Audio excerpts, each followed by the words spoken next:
Morning students, मैं पूनम राय। आज के इस वीडियो में कुछ अशुद्ध प्रश्नों को लेकर उपस्थित हुई हूँ, जिनमें संज्ञा, सर्वनाम, विशेषण, क्रिया, काल, कारक और वर्तनी संबंधी अशुद्धियाँ हैं।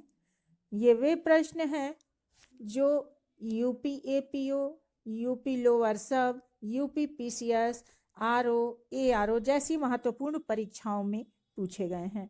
तो इनको शुरू करते हैं, हम लोग हल करने का प्रयास करते हैं। पहला प्रश्न है, आज मैं प्रातः काल के समय वहां गया। इस वाक्य में क्या अशुद्धि है? आज मैं प्रातः काल के समय वहां गया। इसमें प्रातः काल जो है ये अपने आप में समय को इंगित कर रहा है, तो इसके साथ के समय ये गलत है। अतः यहाँ सही जो वाक्य है वो हो जाएगा, आज मैं प्रातः काल वहां गया। ये के समय जो है ये नहीं होगा। अगला है, मैं प्रातः काल के समय आऊंगा। इसमें भी वही गलती दिख रही है, मैं प्रातः काल आऊंगा, ये सही वाक्य हो जाएगा, इसमें के समय नहीं होगा। अगला प्रश्न है, यह कविता अनेकों भाव प्रकट करती है। इसमें क्या अशुद्धि है? इसमें वचन संबंधी अशुद्धि दिख रही है। यहाँ अनेक, एक से अधिक, ये बहुवचन का भाव व्यक्त कर रहा है, तो यहाँ अनेकों कहने का कोई तात्पर्य नहीं है। सही वाक्य होना चाहिए, यह कविता अनेक भावों को प्रकट करती है। अनेकों यहाँ अशुद्ध है। अगला वाक्य है, अनेकों बार देख चुका हूँ। इस वाक्य में भी वही गलती दिख रही है। एक मतलब कि एक से अधिक बार, तो यहाँ अनेकों नहीं होगा बल्कि अनेक बार देख चुका हूँ, ये अनेकों गलत है। वहाँ अनेकों लोग थे, अगला वाक्य है, वहाँ अनेकों लोग थे। इसमें भी सेम वही गलती है, अनेकों नहीं बल्कि अनेक होना चाहिए, वहाँ अनेक लोग थे। अगला प्रश्न है, श्री कृष्ण के अनेकों नाम हैं। देखिए, यह प्रश्न कई बार पूछा गया है। इस तरह की गलती जो है लगभग कई वाक्यों में दिख रही है और कई परीक्षाओं में ये पूछा गया है। आम गलती है जो जल्दी पकड़ में नहीं आती है। तो श्री कृष्ण के अनेक नाम हैं, ये सही वाक्य होगा, यहाँ बहुवचन का प्रयोग नहीं होगा। अगला है, अनेकों लोगों ने मुझे पकड़ लिया। तो यहाँ भी वही होगा, अनेक, अनेकों नहीं होगा, अनेक लोगों ने मुझे पकड़ लिया। मैं अनेकों बार बनारस गया हूँ।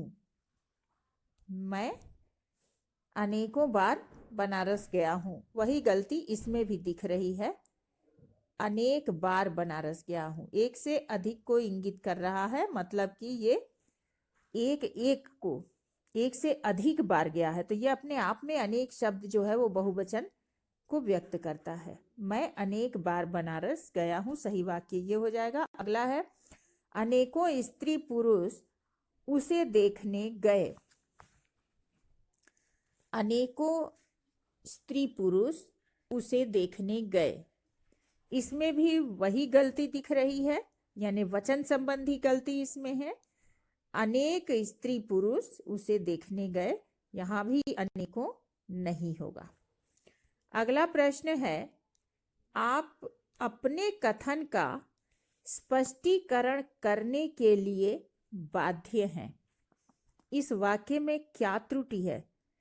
आप अपने कथन का स्पष्टीकरण करने के लिए बाध्य हैं। यहाँ करने के लिए नहीं होगा, बल्कि इसके स्थान पर हो जाएगा स्पष्टीकरण देने के लिए, यहाँ करने के स्थान पर देने हो जाएगा। आप अपने कथन का स्पष्टीकरण देने के लिए बाध्य हैं, ये सही वाक्य होगा। अगला है, मैंने बाजार से धागा, कंघी, दर्पण और पुस्तकें खरीदे। इस वाक्य में कौन सी त्रुटि है? तो इस वाक्य में क्रिया संबंधी गलती है, क्योंकि धागा, कंघी, दर्पण में धागा और दर्पण जो है ये पुल्लिंग है, लेकिन अंत में जो आया है पुस्तकें, ये स्त्रीलिंग है। तो इसके अनुसार हमारी क्रिया भी स्त्रीलिंग की होगी। मतलब कि जब एक ही वाक्य में संज्ञा स्त्रीलिंग, पुल्लिंग सभी हों, तो जो सबसे अंत में रहता है उसके अनुसार ही क्रिया का प्रयोग किया जाता है। यहाँ पुस्तकें स्त्रीलिंग में है, इसलिए सही वाक्य हो जाएगा, मैंने बाजार से धागा, कंघी, दर्पण और पुस्तकें खरीदी। अगला है, वे इंदौर के वजनदार विद्वान हैं। इंदौर के वजनदार विद्वान हैं।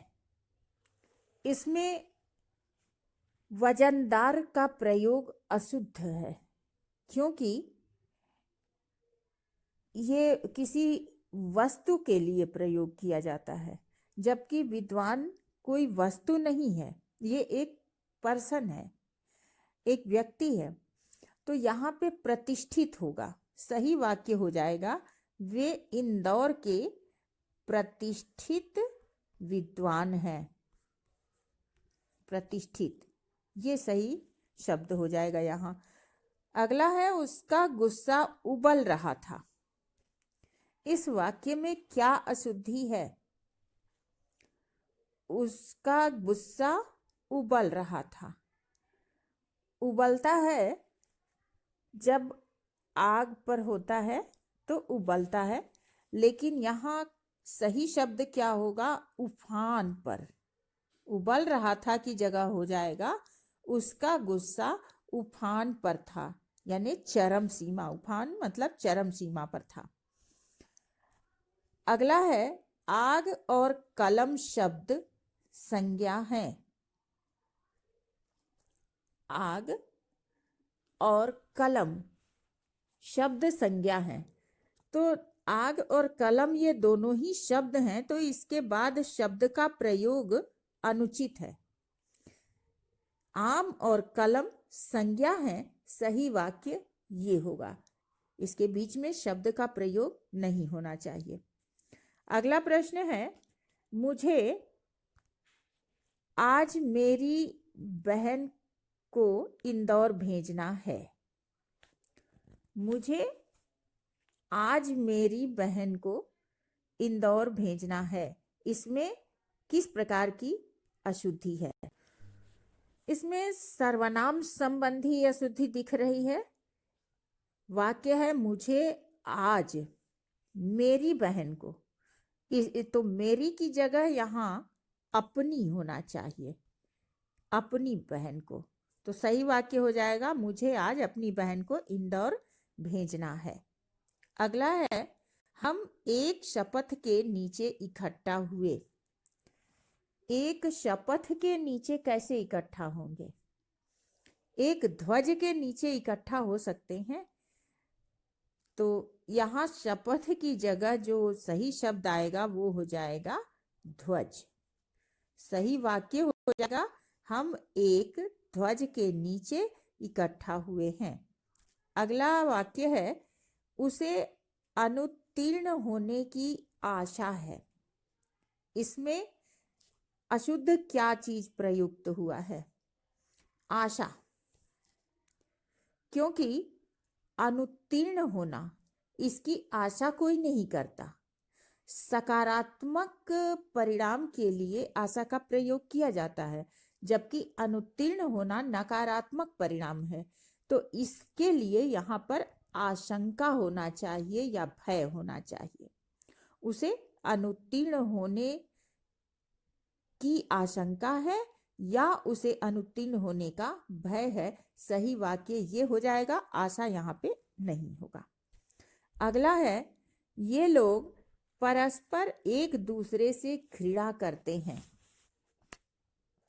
परस्पर शब्द दोनों का प्रयोग किया गया है जो गलत है। परस्पर और एक दूसरे, ये दोनों एक ही अर्थ देंगे। जब परस्पर हो गया तो एक दूसरे कहने का कोई मतलब नहीं बनता था। सही वाक्य जो होगा वो हो जाएगा, ये लोग एक दूसरे से घृणा करते हैं या हमें परस्पर एक दूसरे की सहायता करनी चाहिए, इसकी बजाय हमें परस्पर सहायता करनी चाहिए या हमें एक दूसरे की सहायता करनी चाहिए। ये दोनों ही वाक्य जो हैं सेम दिख रहे हैं। मतलब कि ये लोग परस्पर एक दूसरे से घृणा करते हैं, तो सही वाक्य तो इसका हो जाएगा कि ये लोग एक दूसरे से घृणा करते हैं। यहाँ परस्पर नहीं होना चाहिए या फिर एक दूसरे से नहीं होना चाहिए।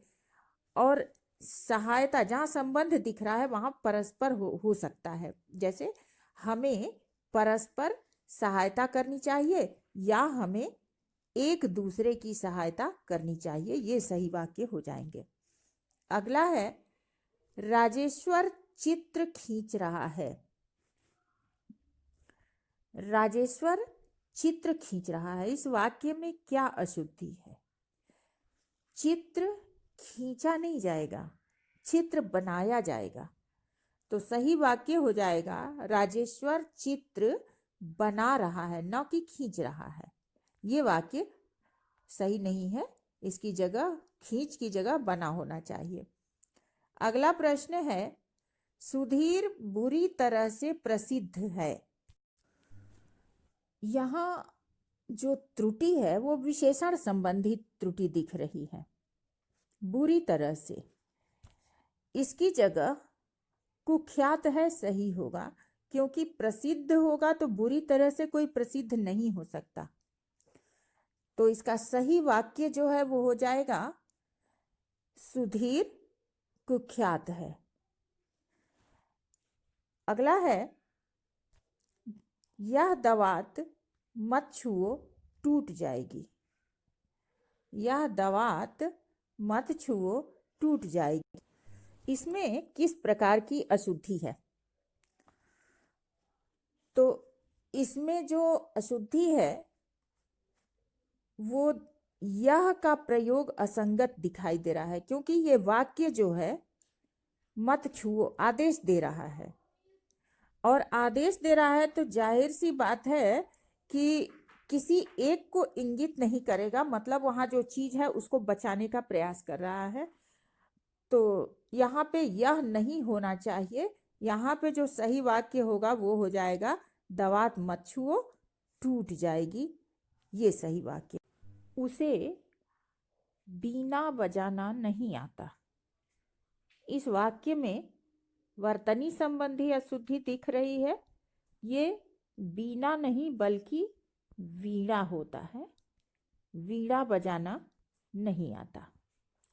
अगला प्रश्न है, कमीज की आस्तीन फटी है।